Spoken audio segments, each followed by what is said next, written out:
ketahui nih, kalau titik beku darah pada ikan itu tergantung pada habitatnya.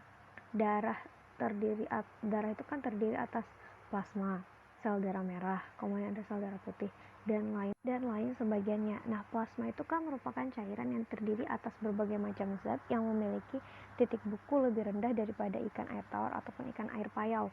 Nah, pertanyaannya kenapa sih hal itu bisa terjadi? Nah, untuk membahas ini kita tuh masuk ke konsep yang namanya sifat koligatif larutan, gitu kan. Nah, sifat koligatif larutan ini kan itu kan nggak dipengaruhi sama jenis larutannya ya teman-teman. Yang mempengaruhinya itu apa? Yang mempengaruhinya itu adalah jumlah dari zat terlarutnya, gitu kan. Ini kita sebut dengan ZT aja ya.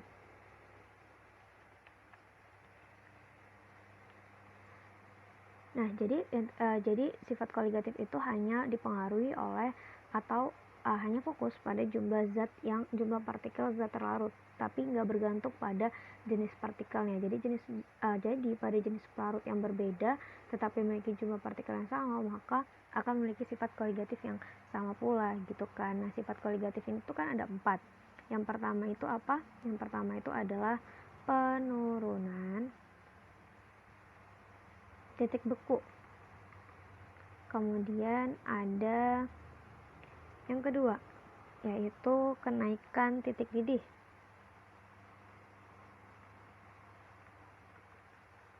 Kemudian ada yang ketiga. Ayo, ada yang masih ingat yang ketiga itu apa?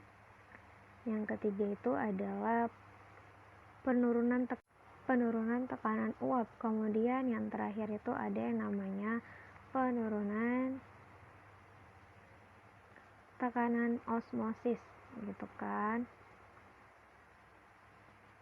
Nah, untuk penurunan titik beku ini tuh dipengaruhi oleh penurunan dari titik beku atau titik beku pelarut murni, yaitu titik beku air, gitu kan. Sementara untuk kenaikan titik beku itu juga dipengaruhi oleh titik didih murni pelarut, yaitu pelarut air, gitu. Nah, untuk penurunan tekanan uap ini untuk perubahan tekanan uap berdasarkan jumlah zat terlarutnya. Kemudian untuk penurunan tekanan osmosis, nah untuk tekanan osmosis ini terjadi pada larutan yang memiliki konsentrasi berbeda dan kedua larutan tersebut itu dipisahkan oleh yang namanya membran.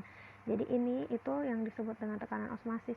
Tekanan osmosis ini tuh identik sama yang ada yang namanya membran, gitu. Ada yang namanya itu membran plasma. Jadi adanya dua konsentrasi yang berbeda, satu yang pekat atau satu yang encer, itu dipisahkan sama membran semi permeabel, gitu kan. Membran semi permeabel ini yang hanya bisa dilewati oleh partikel zat pelarut. Jadi cuma zat partikel pelarutnya aja nih yang bakal lewat dari semi permeabel. Jadi kalau misalnya ada nih larutan di dalam tabung U nih dengan konsentrasi yang berbeda, mereka tuh dipisahkan sama nih ini tadi nih membran semi permeabelnya, gitu. Jadi tadinya konsentrasinya di sini itu larutan pertama, kemudian yang di kanan itu konsentrasi yang kedua, gitu kan. Ini konsentrasi yang kedua misalnya, kemudian yang ini tuh konsentrasi yang pertama. Nah, untuk yang warna putih misalnya itu yang pekat, kemudian yang merah itu untuk yang encer.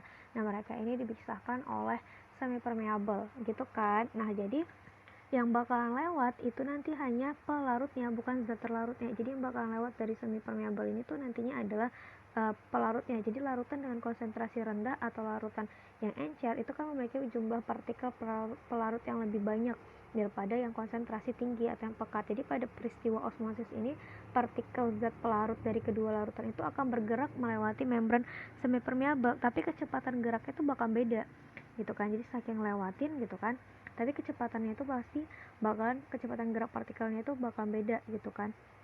Nah, karena perbedaan ini pada peristiwa ini tuh nantinya tuh bakalan lewatin semi permeabel, tapi kecepatannya tadi kan beda-beda tuh kan. Partikel zat pelarut itu kan bakal ada yang dalam larutan konsentrasi lebih rendah, gitu kan, bakal lebih besar daripada kecepatan gerak partikelnya yang dari konsentrasi yang pekat, gitu kan.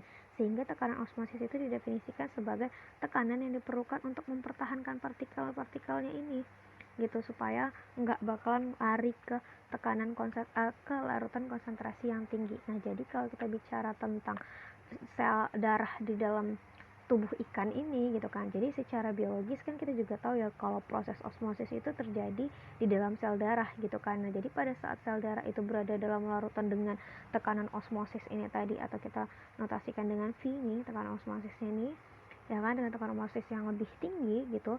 Nah, air yang ada di dalam sel darah merah kan akan keluar gitu kan, sehingga sel darah akan mengerut gitu. Jadi dia akan mengecil gitu kan. Nah, peristiwa ini disebut dengan hipertonik, yaitu larutan dengan konsentrasi yang terlalu tinggi gitu, atau ini kita buat aja M, konsentrasinya tinggi gitu kan. Nah, kondisi saat sel darah merah ini mengkerut itulah yang disebut sama yang namanya krenasi, teman-teman. Nah, krenasi ini tuh apa? Krenasi itu dapat membuat sel darah mati karena kehilangan molekul air, dan ini sangat berbahaya. Jadi saat larutan di sekitar sel darah merah memiliki tekanan osmosis yang lebih rendah, sel darah merah akan menyerap air gitu. Itu dia kenapa perbedaan itu kenapa yang menyebabkan tekanan titik bekunya jadi berbeda gitu. Oke deh.